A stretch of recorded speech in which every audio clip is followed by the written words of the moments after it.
శిరోముండనం కేసులో ఎమ్మెల్సీ తోట త్రిమూర్తులు జైలుకు పోయే రోజులు అతి దగ్గరలోనే ఉన్నాయని మండపేట నియోజకవర్గ జనసేన పార్టీ ఇన్ఛార్జ్ వేగుళ్ల లీలాకృష్ణ అన్నారు. మండపేట జనసేన పార్టీ కార్యాలయంలో నిర్వహించిన మీడియా సమావేశంలో ఆయన పాల్గొని మాట్లాడారు. శిరోముండనం కేసులో బాధితులు షెడ్యూల్ క్యాస్ట్కి చెందిన వారని అందరికీ తెలిసినప్పటికీ కాదని ఎమ్మెల్సీ తోట కోర్టులో పిటిషన్ వేశారన్నారు. వారు క్రైస్తవ విధానాలు అవలంబిస్తున్న కారణంగా ఎస్సీలు కారని పేర్కొనటం జరిగిందన్నారు. అయితే ఇటీవలే రాష్ట్ర హైకోర్టు ఆయన వాదనలు కొట్టిపారేసిందన్నారు. వారు దళితులు కాదనటానికి చూపించిన ఆధారాలు ఆమోదయోగ్యంగా లేవని పేర్కొంటూ తక్షణం వారికి ఎస్సీ క్యాస్ట్ సర్టిఫికెట్లు మంజూరు చేయాలని తహసీల్దార్ను ఆదేశించిందన్నారు. ఇప్పటి వరకు తోట తన పలుకుబడి ఉపయోగించి బాధితులకు సర్టిఫికెట్లు రాకుండా చేశారన్నారు. అయితే కోర్టు ఆదేశాలతో ఆయన గొంతులో పచ్చి వెలక్కాయ పడినట్లయిందన్నారు.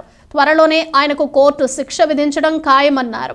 అదేవిధంగా ముఖ్యమంత్రి Jaganmohan Reddy land titling act ఓ దుర్మార్గమన్నారు. ఇది ప్రజల పాలిట యమపాసమన్నారు.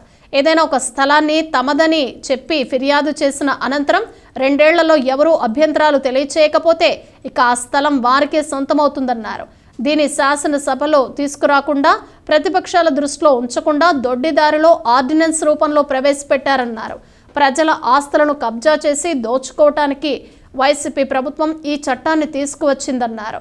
దీనిని అడ్డుకునేందుకు తమ పార్టీ అధినేత పవన్ కళ్యాణ్ ఒక ప్రణాళిక సిద్ధం చేసుకున్నారన్నారు.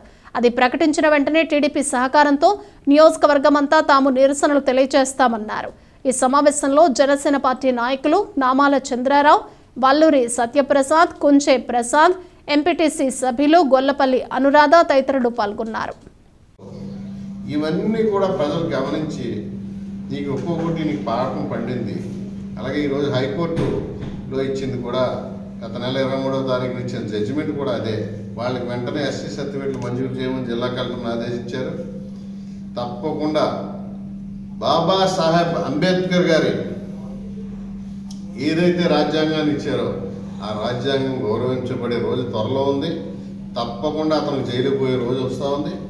ఏదైతే దళితుల పట్ల అతను శిరోముండనం చేసి దళితుల్ని ఎలాగ ద్రోహం చేశాడు, అటువంటి వ్యక్తి నియోజకవర్గంలో ఏ విధంగా దళితులు ఓట్లు అడుగుతాడు, దళితులు ఓట్లు అడగడానికి నియోజకవర్గానికి వచ్చే ముందు ఈ నియోజకవర్గంలో దళితులు ఏదైతే విగ్రహాలు కాదు పెట్టించడం, కోర్టుకు వెళ్ళి స్టేలు తెచ్చుకోకుండా కోర్టును గౌరవించు, బాబాసాహెబ్ అంబేద్కర్ని గౌరవించు అని చెప్పి డిమాండ్ చేస్తూ, నీకు దమ్ము ధైర్యం ఉంటే కోర్టులో ఎదుర్కో అని చెప్పి డిమాండ్ చేస్తూ నేను ఒకటే చెప్తా ఉన్నా, రాబోయే రోజులతో దళితుల పట్ల కానీ బడుగు బలహీన వర్గాల పట్ల కానీ జనసేన పార్టీ ఒక నిర్దిష్టమైన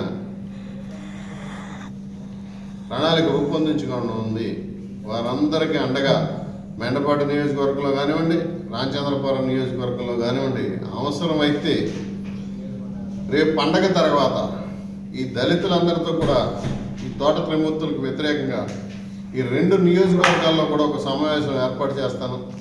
అది మెండపేటలో పెడతానా, రామచంద్రపురంలో పెడతాననేది మీకు ఈ నెల 13వ తారీఖున నేను పత్రికా సోదరులందరి ద్వారా చెప్పి, ఈ నియోజకవర్గంలో కానివ్వండి, రామచంద్రపురంలో నియోజకవర్గం కానీ దాదాపు 3000 మంది దళితులతో ఒక పెద్ద ఎత్తున సభ నిర్వహించబోతా ఉన్నాం.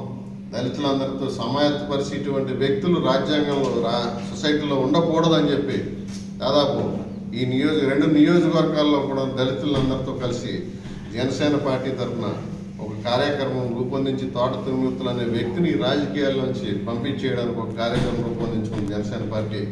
అది త్వరలోనే నేను మీకు అందరికీ కూడా 12వ తారీఖున ఏ తారీఖున రోజు పెడతానో, అంటే ఈ నెల 20వ తారీఖు నాడు చంద్రబాబు నాయుడు గారి సభ మెండపేటలో ఉండే అవకాశం ఉంది. దాని గురించి అని చెప్పి ఆగాను. ఆ సభ పూర్తయిన మరుసటి రోజు ఈ నియోజకవర్గంలోనూ రామచంద్రపురం నియోజకవర్గంలో ఉన్న దళితులందరితో కలిసి ఒక సభని ఈ మెండపేట జనసేన పార్టీలో ఆఫీసులో పెడతాను, లేదా రామచంద్రపురంలో ఉన్న జనసేన ఆఫీస్ పార్టీ ఇన్ఛార్జ్ ఉన్నటువంటి జనసేన ఆఫీసులో పెడతాం అనేది మీకు పత్రికా ముఖ్యంగా 13వ తారీఖు నాడు చెప్తానని తెలియజేసుకుంటూ ఈరోజు పత్రికా సోదరులు మిత్రులందరికీ కూడా హృదయపూర్వక నమస్కారాలు తెలియజేసుకుంటూ మీరు ఒకసారి ఆఫ్ ది కెమెరా